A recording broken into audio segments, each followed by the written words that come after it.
Pada puncaknya, nilai kekayaan Forbes setara dengan 7,9 triliun dolar Amerika. Itu lebih besar dari gabungan nilai Apple, Microsoft, dan Amazon hari ini. Di sekolah, Anda diajarkan bahwa mereka hanyalah perusahaan dagang.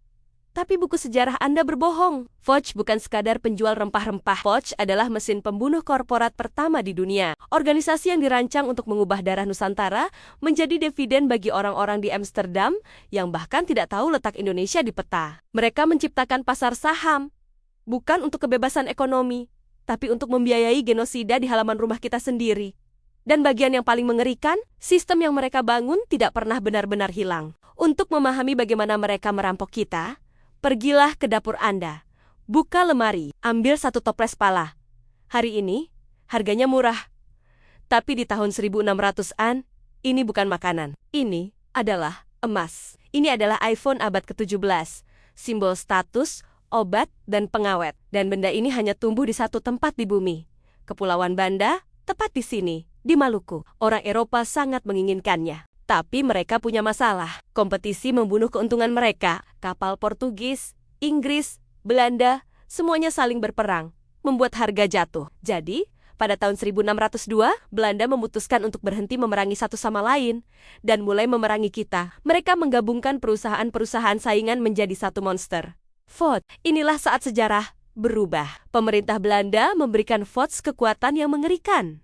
Monopoli. Hanya mereka yang boleh berdagang, tapi mereka juga diberi hak untuk membangun benteng, mencetak uang, memenjarakan raja, dan mengeksekusi siapa saja yang menghalangi jalan mereka. Mereka membangun markas di sebuah rawa yang mereka sebut Batavia, kita menyebutnya Jakarta. Dan dari sana, mereka meluncurkan model bisnis berdasarkan satu aturan tunggal. Kelangkaan sama dengan keuntungan. Orang-orang Banda membuat kesalahan. Mereka ingin berdagang secara bebas. Mereka menjual pala ke Inggris dan Jawa karena harganya lebih baik. Bagi Forbes, ini bukan kompetisi. Ini adalah pengkhianatan. Masuklah Jan Peterson Koen. Di buku sejarah, dia sering disebut gubernur jenderal. Padahal kenyataannya, dia adalah seorang jagal. Pada tahun 1621, dia tiba di Banda dengan solusi sederhana untuk masalah harga. Dia tidak bernegosiasi, dia memusnahkan. Tapi Koen tidak hanya menggunakan tentara Belanda, inilah bagian yang sering dilupakan sejarah. Dia menyewa samurai Jepang. Ya, Anda tidak salah dengar, Ronin, tentara bayaran tanpa tuan, dibayar untuk menjadi algojo di daerah tropis. Samurai inilah yang mengumpulkan para orang kaya pemimpin Banda. Mereka tidak hanya membunuh, mereka memotong-motong tubuh para pemimpin itu di depan keluarga mereka. Ini bukan perang, ini adalah film horor yang didanai oleh Amsterdam. Dia memusnahkan seluruh peradaban hanya untuk menjaga harga pala tetap tinggi. Dia mengganti penduduk asli dengan tenaga kerja budak yang didatangkan dari Jawa, menciptakan pabrik penderitaan manusia. Tapi membunuh orang tidak cukup. Untuk benar-benar mengendalikan harga, Forbes harus membunuh alam. Mereka meluncurkan pelayaran hongi yang terkenal kejam. Bayangkan, armada perahu perang kora-kora berlayar melalui Maluku, memburu pohon ilegal. Jika seorang penduduk desa di Ambon atau Ternate menanam cengkeh tanpa izin Forbes, tentara akan membakar hutan dan mengeksekusi penduduk desa tersebut.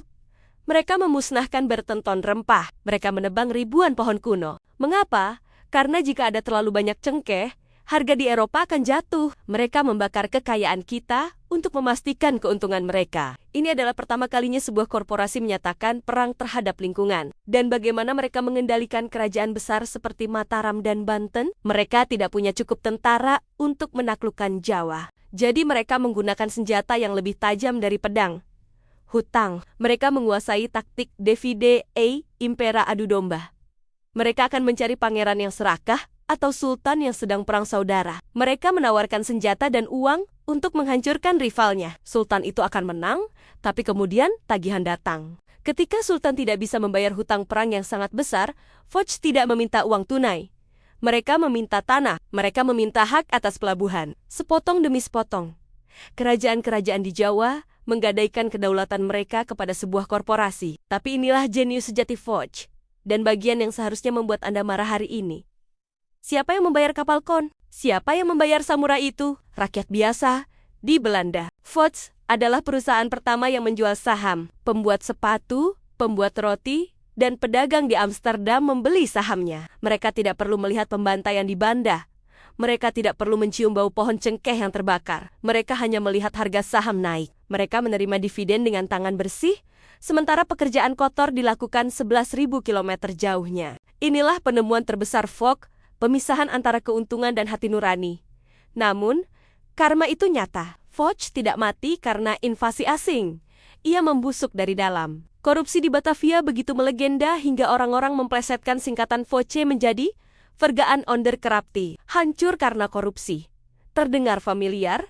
Pejabatnya dibayar rendah, jadi mereka mencuri. Mereka menyelundup. Mereka membangun istana mewah di Jakarta, sementara pembukuan perusahaan berdarah-darah. Pada tahun 1799, perusahaan terkaya di dunia itu bangkrut, runtuh di bawah berat keserakahannya sendiri.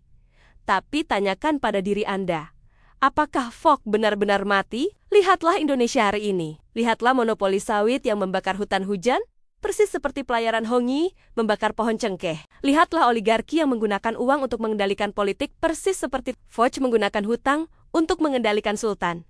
Strukturnya sama, keuntungan diprivatisasi untuk elit di Jakarta atau investor asing, sementara asap, banjir, dan kemiskinan disosialisasikan untuk rakyat di daerah. Fogg tidak hilang. Ia hanya berganti baju. Ia berevolusi menjadi sistem keuangan global modern. Pelajaran dari Fogg bukan tentang rempah-rempah, ini tentang insentif. Kapitalisme dirancang untuk memberi penghargaan kepada mereka yang mengendalikan pasokan, bahkan jika itu membutuhkan kebrutalan. Jan Peterson Kohn membuktikan bahwa kekerasan adalah model bisnis yang hebat jika Anda memiliki monopoli. Jadi, jangan hanya menghafal tahun dan tanggal, pahamilah cetak birunya. Karena sistem keuangan yang kita tinggali saat ini dibangun di atas tulang belulang Banda. Jika Anda ingin mengetahui kebenaran yang tidak diceritakan di buku sejarah, berlangganan sekarang di Kronik Kapital. Kita baru saja mulai.